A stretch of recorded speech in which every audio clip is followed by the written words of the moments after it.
Hey guys, welcome back to a new video. I'm Stephanie West. I'm a licensed counselor here in the state of Michigan, and I'm owner and operator of In Progress Counseling. Today we're going to talk about a weather pattern that's coming through West Michigan right now, where we're having a lot of volatility. Now, this is not atypical for spring, because spring is a transition season. And then as we go into fall and as we go into winter, these same types of transitions happen where we have big degree shifts. When we have big degree shifts, we often can have volatile weather.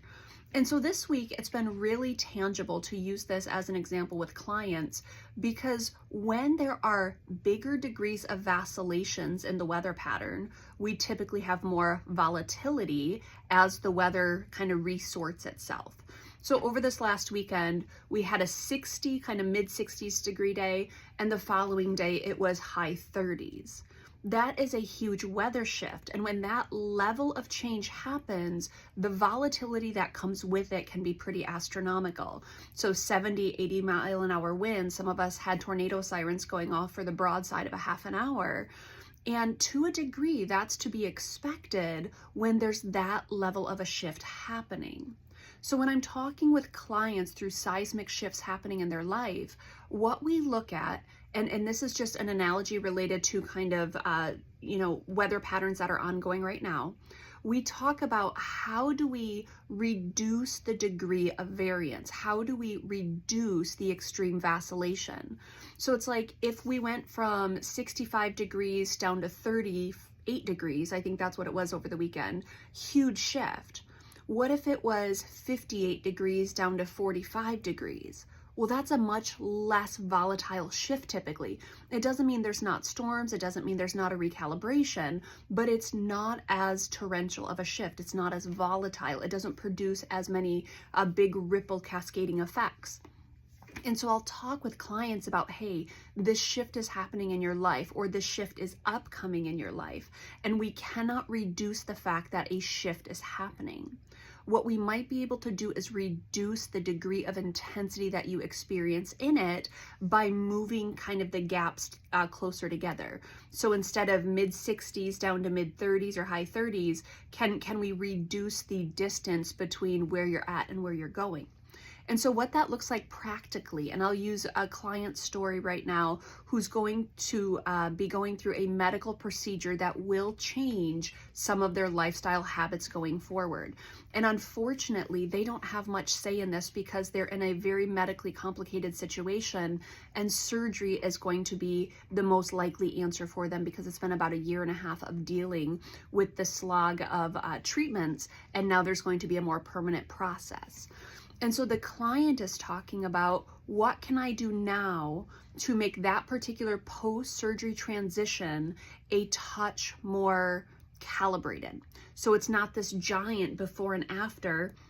It's small incremental steps where I'm preparing for the after. So they've gone out and they've purchased some clothing that's going to accommodate kind of post-procedure realities that they're going to be dealing with. They also have looked at the schedule, and I think the recovery is to the tune of like between 4 and 6 months. So they've recalibrated their schedule to accommodate a much gentler rhythm. They've pulled in some support teams. They even had recently an overnight procedure at the hospital that gave them kind of the rhythms and the lay of the land, and this is what the disruptions might look like and feel like, because this little microcosm of a stay is actually going to turn into like a week-long stay once they go through their official procedure.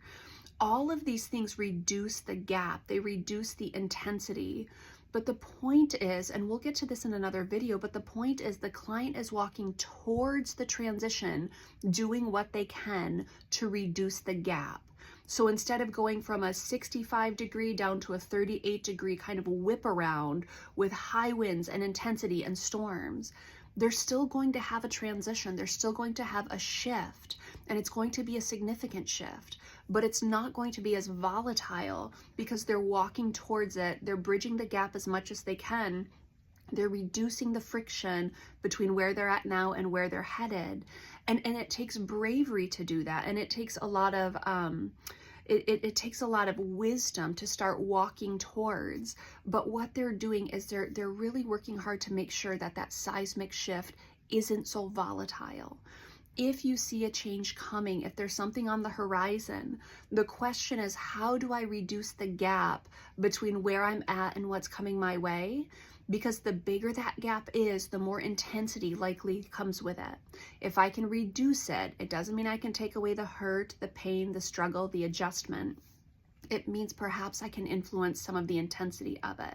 That's our invitation today. Is there something upcoming that if you started walking towards it, you would reduce some of the seismic shift, you would give yourself some agency in the process, and perhaps it wouldn't be as jostling as it could be if we just kind of back away from the oncoming train. So that's our invitation today.